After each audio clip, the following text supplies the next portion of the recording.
So the first question is talking about a person who's traveling at a constant velocity. And this says for every increase of 10 minutes in the number of minutes x since she passed mile marker 174, her distance y from downtown Oklahoma City decreases by 7 miles. Which of the following statements is definitely true? So what I'm seeing there is if we have a change in y of -7 corresponds to a change in x of 10. So I was seeing that delta y over delta x is -7 over 10. And it looks like, let's see, the one that corresponds to that looks like A. If we rearrange that, multiply by delta x, we get that one. Let's see, is y equal to -0.7x? No, that one doesn't make sense because if x is, say, 10 miles, then that would be saying that your velocity was, for every 10 minutes, her distance from downtown, yeah. So that one doesn't work because the distance is some positive distance and then we're taking away a distance each time. This would be saying the distance is a negative distance. That one doesn't make sense. So it's got to be A is I think the only one that is working. Okay, the next one is saying suppose that y equals f of x is any function such that f of 2 and f of 6 are both defined. So if we know something about f of 2 and f of 6, we don't know that it's true that f of 6 is 3 times f of 2. That's not necessarily true. We could have f of 2 and f of 6 both being equal to well, we could have f of 2 be equal to 1 and f of 6 be equal to 0 or something. But we don't know that. So it is always true that f of 4 is also defined. That's not true either. Or it's true that f of 3 is also defined. No, that's not true either. We could have a function that's only defined at 2 and 6. So the only things that are always true is, well, none of them. So it would be D. Oh, wait, the opposite of that. It would be E. None of these statements are always true. For the next one, I've got this function. I want to find the average rate of change of f with respect to x on the interval from 9 to 9 plus h. So we're going to do the change in f over the change in x. Okay, and how does f change from? We're going to do f of 9 plus h minus f of 9 over 9 plus h minus 9. Okay, so can we simplify that? If I'm going to take 9 plus h and plug it into f, I'm going to get 9 plus h goes in for x. So 9 plus h minus square root of 9 plus h minus, and then f of 9 would be plugging 9 in for x. So 9 minus square root of 9.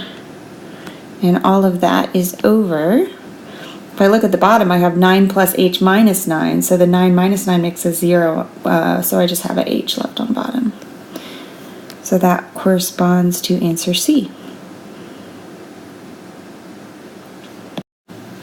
Okay, the next one says, suppose that y equals f of x has a jump discontinuity at x equal a. Which of the following must be true if f is continuous at all other input values? Must it be true that f of a is undefined? Not necessarily, because we could have something like this, where we have, oh, it needs to be a jump discontinuity.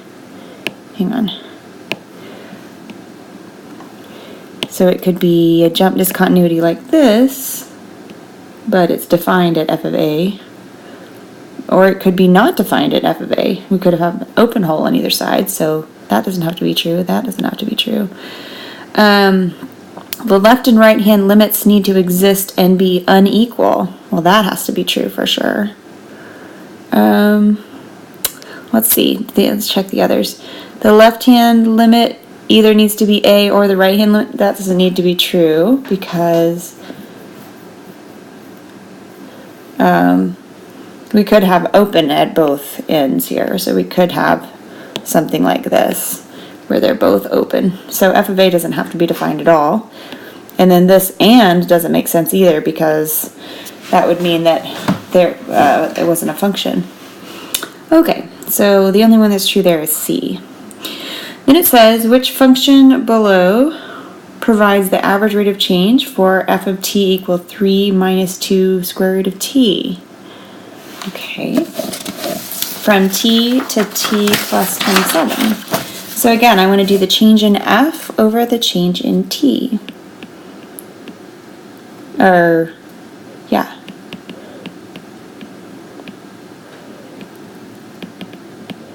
And so my t values that I'm given here are t to t plus 27. So I'm going to do f of t plus 27 minus f of t over t plus 27 minus t. So let's see what that gives us. If I take t plus 27 and plug it in for t, I'm going to get 3 minus 2 square root of t plus 27 minus, then I'll have 3 minus 2 square root of t, because that's what f of t is equal to. And all of that is over t plus 27 minus t. So the t minus t can go away, so I'll just have 27 on the bottom. Let's see, does that correspond to any of these? Looks like that is the same as A. The next one, at what input value does the function f have a removable discontinuity? And so we'll see this removable discontinuity if we can have some factor that will be the same on the top and on the bottom, then that will give us a removable discontinuity. So let's factor the top and bottom of this function. So I have an x plus 1, x minus 1, because I have a difference of squares there. And on the bottom it looks like x plus 1, x plus 2. And so I see this common factor on top and bottom. And so that's telling me that I'll have a removable discontinuity when x plus 1 is equal to 0. So that's x equal negative 1. And then what's happening at x equal negative 2? So since this one doesn't, since I don't have the same thing on top and bottom, this x equal negative 2, this will be an asymptote at x equal negative 2. And then since I have this x plus 1 over x plus 1 here, that'll correspond to a whole, or removable discontinuity. Okay. All right, if the limit of f of x approaches a of f of x equals L, what must be true? So f of a needs to be equal to L. The left and right hand limits need to be equal to L. So for the limit to exist, so it doesn't necessarily have to be continuous here.